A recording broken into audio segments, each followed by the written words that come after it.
Сайн байцгаана уу? Би Бадам Гэрлэн.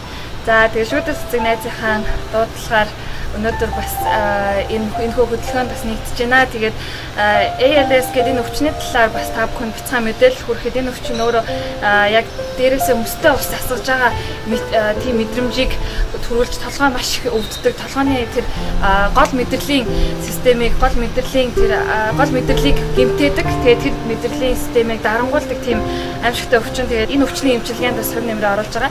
Тэгээд Монголд болохоор яг энэ өвчин азар бүртгэдэггүй байгаа.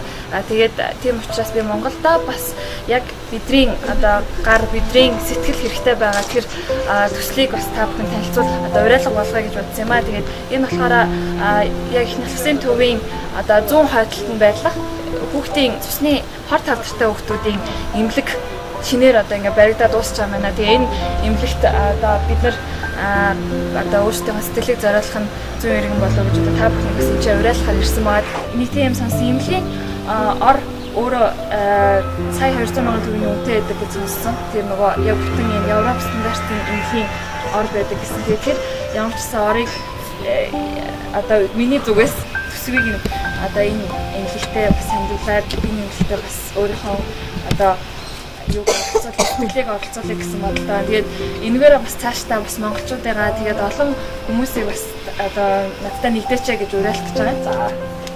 Тэгээд миний зүгээс болохоор яг энэ цусны хор тавтартай хүүхдүүдэд зориулж байгаа эмнэлэгт бас та бүхнийг надтай нэгдэж энэ сайхан үйлсэд хамтдаа нэгдэж гар бие оролцоосоо гэж хүсэж байна. За миний хувьд тэгэхээр хандаа өргөдлөө.